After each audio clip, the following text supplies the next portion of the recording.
नमस्कार, DD sports के खास कार्यक्रम स्पोर्ट्स डगआउट में आप सभी का बहुत स्वागत है और मैं हूं आपके साथ वक्ता दुबे। आज हम आपके लिए लेकर आए हैं खेल जगत की बड़ी सुर्खियां, दिन भर की अहम खबरें, खास रिपोर्ट और साथ ही साथ आपके पसंदीदा खिलाड़ियों की दिलचस्प कहानियां भी। साथ ही साथ आपको दिखाएंगे सोशल मीडिया की चर्चाएं और खेल इतिहास के सुनहरे पन्नों की झलक भी। तो बने रहिए स्पोर्ट्स डगआउट के साथ, क्योंकि आपको मिलेगा यहाँ खेल की दुनिया का हर रंग, हर जज्बा, सिर्फ और सिर्फ आपके लिए। शुरुआत करते हैं आज की बड़ी खबरों के साथ।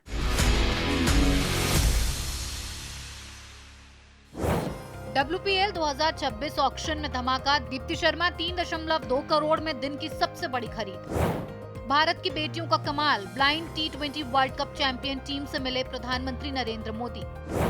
खेलों का महाकुंभ, खेलो इंडिया यूनिवर्सिटी गेम्स 2025 के चौथे दिन 7 शहरों में जोश का विस्फोट। रैंकिंग में रोहित शर्मा नंबर 1, सिकंदर रजा T20 इंटरनेशनल ऑलराउंडर टॉप पर। सैयद मोदी चैंपियनशिप में 16 वर्षीय तन्वी शर्मा ने हराई पूर्व विश्व champion Okuhara.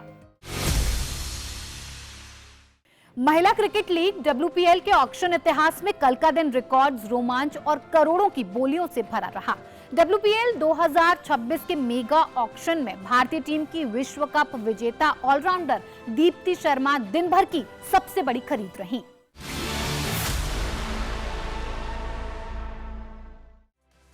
WPL 2026 mega auction की सबसे बड़ी सुर्खी दीप्ति शर्मा का 3.2 करोड़ रुपए में यूपी वॉरियर्स के पास लौटना। दिल्ली कैपिटल्स ने बेस प्राइस पर एकमात्र शुरुआती बोली लगाई, लेकिन UPW ने RTM कार्ड का इस्तेमाल करते हुए उन्हें वापस अपनी टीम में शामिल कर लिया। ये बोली WPL इतिहास की संयुक्त रूप से दूसरी सबसे महंगी खरीद साबित हुई और सिर्फ दीप्ति ही नहीं, विदेशी खिलाड़ियों ने भी करोड़ों की दहाड़ लगाई। दिन की अगली बड़ी खरीद रही न्यूजीलैंड की star allrounder Amelia Kerr. Mumbai Indians ने अपनी कुल पर्स का 52% खर्च करते हुए 3 करोड़ रुपए में उन्हें टीम में शामिल किया। वहीं भारतीय गेंदबाज शिखा पांडे पर भी जमकर पैसा बरसा। यूपी वॉरियर्स ने RCB को मात देकर उन्हें 2.4 करोड़ रुपए में खरीदा। गुजरात जायंट्स ने सोफी डिवाइन को, UPW ने मैग लेनिंग को 1.9 करोड़ में, फोएबी लिचफील्ड को 1.2 करोड़ में और लेग स्पिनर आशा सुभाना को 1.1 करोड़ में अपने साथ जोड़ा। दिल्ली कैपिटल्स ने लॉरा को 1.1 करोड़ में लिया और फिर 2 ऑलराउंडर्स श्री चरनी और शिनेले हेनरी दोनों को 1.3 करोड़ में टीम में शामिल किया। जॉर्जिया वेयरहम 1 करोड़ में गुजरात के साथ गयी। लेकिन हर बड़े ऑक्शन में कुछ बड़े नाम बिना किसी बोली के भी रह जाते हैं। इस मेगा ऑक्शन में Alyssa Healy, Heather Knight, Amy Jones, Alana King, Heather Graham, Uma Chhetri और मारूफा अख्तर, इन दिग्गज खिलाड़ियों पर एक भी बोली नहीं लगी। यूपी वॉरियर्स के पास था सबसे बड़ा पर्स और जमकर इस्तेमाल भी किया गया। मुंबई इंडियंस ने अमेलिया केर पर 3 करोड़ खर्च किए और बाद में शबनम इस्माइल को 60 लाख में खरीदा। दिल्ली ने लॉरा के साथ साथ स्नेह राणा, लिजेल ली और 2 करोड़ के जोड़ीदार श्री चरनी और शिनेले हेनरी को अपनी टीम में शामिल किया। गुजरात जायंट्स ने सोफी डिवाइन के अलावा रेणुका सिंह, तितास साधु, किम गर्थ, यस्तिका भाटिया और वेयरहम को अपनी टीम में जोड़ा। वहीं RCB ने Lauren bell, Pooja Vastrakar, रेधा Yadav, नादिन de Klerk और ग्रेस हैरिस पर भरोसा जताया। कुल 67 खिलाड़ी बिके, जिनमें 23 विदेशी खिलाड़ी भी शामिल रही।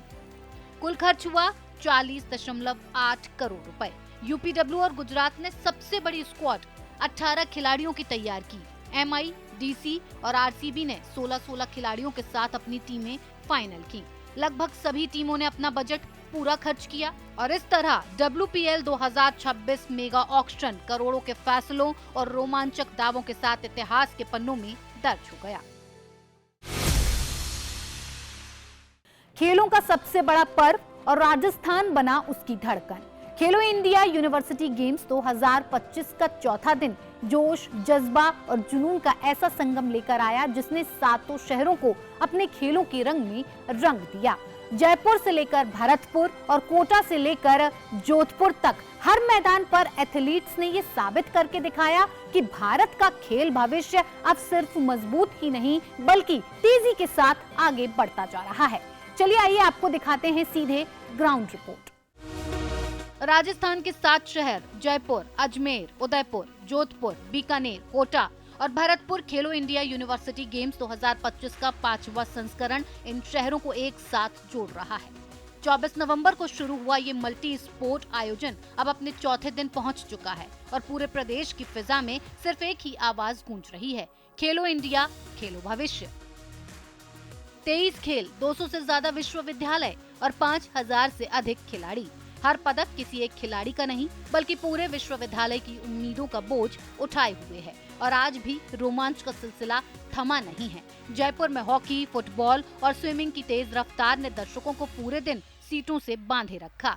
यहीं साइकिलिंग और शूटिंग की शुरुआत ने डे 4 को और भी ज्यादा खास बना दिया। बीकानेर के वेटलिफ्टिंग हॉल में ताकत का जश्न नजर आया, कदम ताल, तालियों की गूंज और साथ में रिकॉर्ड तोड़ने की कोशिशें। भरतपुर के कुश्ती अखाड़ों में दाव पेच और पसीने से सोक्ड मिट्टी ने खिलाड़ियों के जुनून की कहानी कही और कोटा की फेंसिंग पीस्ट पर तेज तर्रार मूवमेंट ने साबित किया, देश में अब हर खेल का दायरा बढ़ चुका है। जोधपुर में योगासन की अनोखी खूबसूरती भी देखने लायक रही। लय, ताल और शारीरिक संतुलन ने स्पर्धा को कला में बदल दिया। वहीं कई खेलों में आज मेडल इवेंट्स हुए जिसने विश्वविद्यालयों की ओवरऑल रैंकिंग को और भी ज्यादा दिलचस्प बना दिया। जयपुर की स्विमिंग पूल में आज कई मेडल इवेंट्स दांव पर रहे और हर जीत के साथ बढ़ती तालियों ने खेलो इंडिया यूनिवर्सिटी गेम्स 2025 के महत्व को और बड़ा कर दिया। डे 4 की सबसे बड़ी तस्वीर यही रही। मैदान में सिर्फ मुकाबला नहीं बल्कि भारत के युवा खेल सपनों का उत्सव नजर आया। 5वें संस्करण का ये आयोजन न सिर्फ प्रतिभा को पहचान रहा है बल्कि नए खेल भारत की नींव भी मजबूत कर रहे हैं। खेलों का ये जश्न अभी जारी है और कहानी हर दिन नई लिखी जा रही है। तो ये था डे 4 का पूरा एक्शन। कल मैदानों में फिर लौटेगा रोमांच और नई ऊंचाइयों को छूने की कोशिशें। खेलो इंडिया यूनिवर्सिटी गेम्स 2025 की हर अपडेट के लिए बने रहिए हमारे साथ। भारत की बेटियां इतिहास रचती हुई। पहले महिला सीनियर टीम ने ओडीआई विश्व कप अपने नाम किया और अब भारतीय नेत्रहीन महिला क्रिकेट टीम ने T20 ब्लाइंड वर्ल्ड कप का खिताब भी अपने नाम किया है और इन चैंपियंस से मुलाकात की प्रधानमंत्री नरेंद्र मोदी ने और इसके बाद ये पल बन गया भारतीय खेल इतिहास का एक और सुनहरा अध्याय। आइए आपको दिखाते हैं। प्रधानमंत्री नरेंद्र मोदी ने गुरुवार को भारतीय नेत्रहीन महिला क्रिकेट टीम से मुलाकात की। टीम जिसने कोलंबो में हुए पहले blind women's T20 world cup में 7 विकेट से नेपाल को हराकर खिताब जीता। ये जीत इसलिए भी ऐतिहासिक है क्योंकि भारत ने पूरे टूर्नामेंट में एक भी मैच नहीं हारा। टूर्नामेंट की ये सफलता उस समय आई है जब कुछ ही दिनों पहले भारत की सीनियर महिला टीम ने ओडीआई वर्ल्ड कप भी जीतकर देश का मान बढ़ाया है। मुलाकात के दौरान खिलाड़ियों ने प्रधानमंत्री को एक ऑटोग्राफ्ड बैट भेंट किया और प्रधानमंत्री मोदी ने भी टीम के लिए क्रिकेट बॉल पर हस्ताक्षर किए। प्रधानमंत्री ने खिलाड़ियों की ग्रिट और डिसिप्लिन की सराहना करते हुए कहा कि ये जीत आने वाली पीढ़ियों को प्रेरित करेगी। भारत की ये चैंपियनशिप यात्रा रही बेहद दमदार। फाइनल में टीम ने नेपाल को 114 रनों के साथ 5 विकेट पर रोका और सिर्फ 13 ओवर में लक्ष्य हासिल भी किया। सलामी बल्लेबाज फूला सारे ने 27 गेंदों में 44 रनों की तूफानी पारी खेली जबकि करुणा के ने 27 गेंदों पर 42 रन जोड़कर जीत को एक तरफा बना दिया। फूला सारे को प्लेयर ऑफ द मैच भी चुना गया। ये उपलब्धि न सिर्फ भारतीय ब्लाइंड स्पोर्ट्स के लिए मील का पत्थर है बल्कि देश भर की युवा खेल प्रतिभाओं के लिए एक मजबूत प्रेरणा भी। नेत्रहीन महिला क्रिकेट टीम की ये जीत केवल एक ट्रॉफी नहीं बल्कि करोड़ों भारतीयों के सपनों को रोशन करने वाली कहानी है। अब बात सोशल मीडिया बज़ की कर लेते हैं। ICC men's T20 world cup 2026 और उससे जुड़ी भावनाएं अब सामने आ रही हैं। बीसीसीआई ने सोशल मीडिया पर एक वीडियो शेयर किया है जिसमें कई दिग्गज खिलाड़ी रोहित शर्मा, सूर्य कुमार यादव और हरमनप्रीत कौर तीनों ही अपने अनुभव और इस मेगा इवेंट से जुड़ी अपनी उम्मीदों को साझा करते दिख रहे हैं। टूर्नामेंट के लॉन्च के दौरान इन खिलाड़ियों ने ये भी बताया कि T20 वर्ल्ड कप उनके करियर और भारतीय क्रिकेट के लिए कितना अहम है।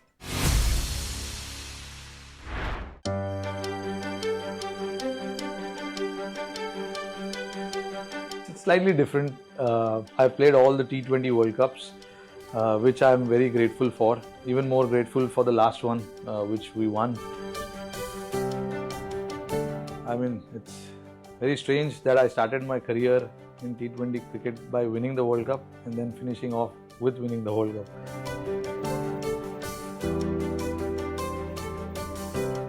It's a good feeling. That time I was in the team as a player, now leading the team into the T20 World Cup 2026, that too in India.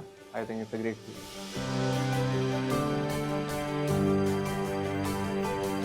I think वो जो हमारा ये मोमेंट चला था वर्ल्ड कप का, वो feeling like still part of that ICC event, तो ये बहुत बड़ी बात है कि we are again having another world cup home. That shows कि हमारा क्रिकेट कितना इन्वॉल्व है.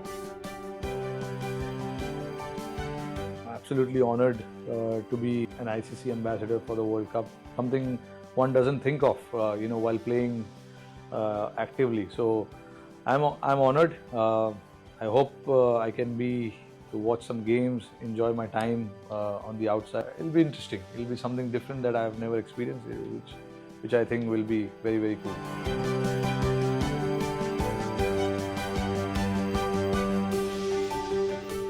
I'll be watching the team from the outside. I want them to go all the way, but there are a lot of things that we need to do right as a team to go all the way. Without any doubt, I'll be supporting, I'll be there to watch each one of them.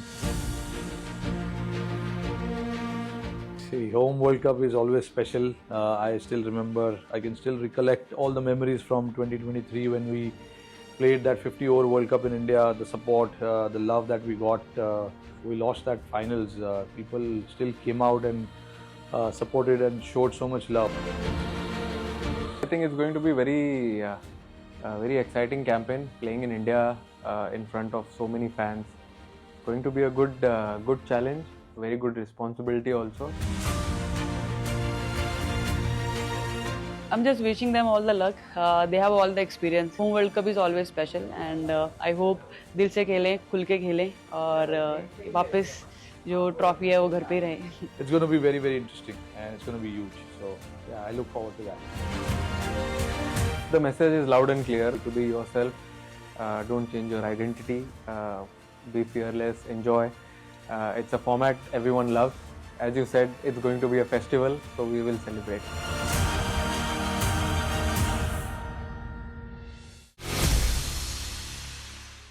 अब चलिए रुक करते हैं अपने खास segment on this day की ओर, जहां हम आपको ले चलते हैं खेल इतिहास के उस पन्ने पर जहां घटा था एक ऐसा वाकया जिसने हमेशा के लिए अपनी छाप छोड़ दी. क्रिकेट इतिहास का वो सुनहरा पन्ना जब ऑस्ट्रेलिया के महान बल्लेबाज डॉन ब्रैडमैन ने बल्ले से कहर बरपाया था. ब्रिस्बेन में खेले गए दक्षिण अफ्रीका के खिलाफ पहले टेस्ट मैच में ब्रैडमैन ने ऑस्ट्रेलिया की पहली पारी में ठोक डाले शानदार 226 रन. उनकी इस ऐतिहासिक पारी ने मैच की दिशा बदल दी और ऑस्ट्रेलिया ने मुकाबला एक पारी और 122 रन से अपने नाम कर लिया. ये मैच 1931-32 की ऑस्ट्रेलिया दक्षिण अफ्रीका टेस्ट सीरीज का ओपनिंग टेस्ट था और ब्रैडमैन के इस दमदार प्रदर्शन को आज भी क्रिकेट इतिहास की सबसे यादगार पारियों में गिना जाता है. तो ये था हमारा आज का ऑन दिस डे सेगमेंट. अब बारी है हमारे खास सेगमेंट स्पोर्ट्स रैप की, जहां हम आपको दिखाएंगे देश और दुनिया भर की खेल से जुड़ी बड़ी खबरें. तो पेश है आज की टॉप स्पोर्ट्स न्यूज तेज रफ्तार के साथ.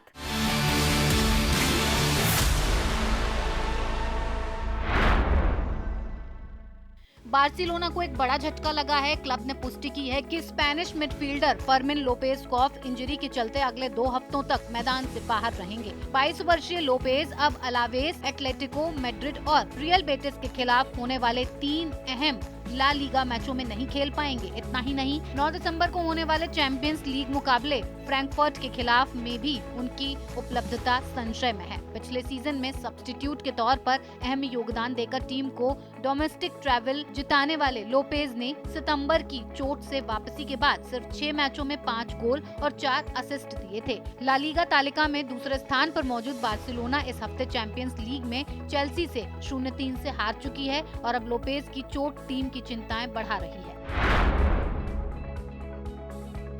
कतर के अल रैयान में खेले गए फीफा अंडर 17 वर्ल्ड कप के फाइनल में पुर्तगाल ने ऑस्ट्रिया को 1-0 से हराकर खिताब अपने नाम कर लिया।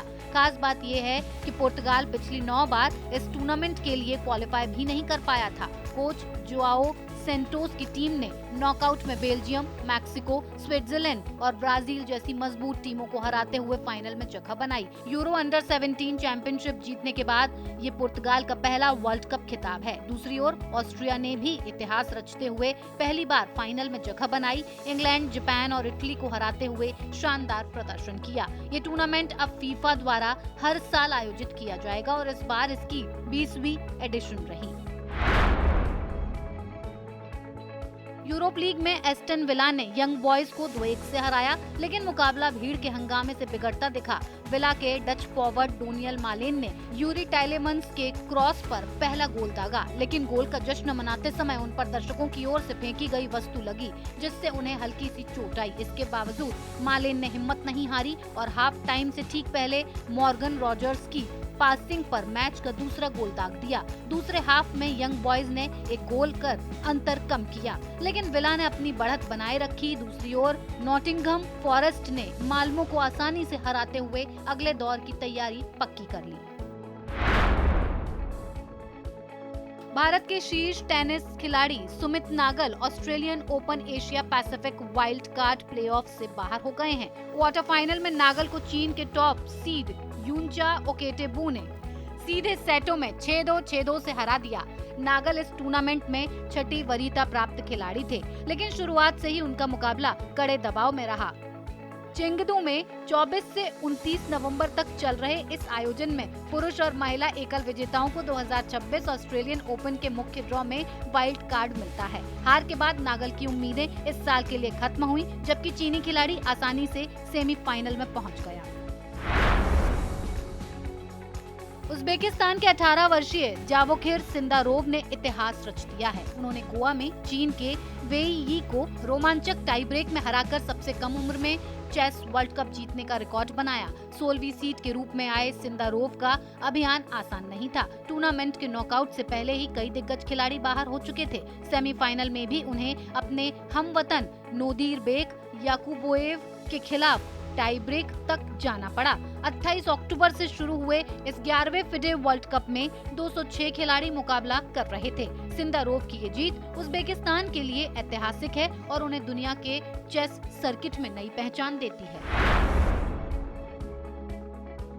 T20 ट्राई सीरीज में श्रीलंका ने पाकिस्तान को 6 रन से हराकर फाइनल में जगह बना ली। तेज गेंदबाज दुष्मंथा चमीरा ने 20 रन देकर 4 विकेट लिए और आखिरी ओवर में पाकिस्तान को रोककर मैच श्रीलंका के नाम किया गया। पाकिस्तान की ओर से कप्तान सलमान अली आगा का नाबाद 63 रन का प्रयास भी टीम को जीत नहीं दिला सका। इससे पहले श्रीलंका के ओपनर कामिल मिश्रा ने 48 गेंदों पर 76 रनों की शानदार पारी खेलते हुए टीम को 184 रनों पर 5 विकेट तक पहुंचाया।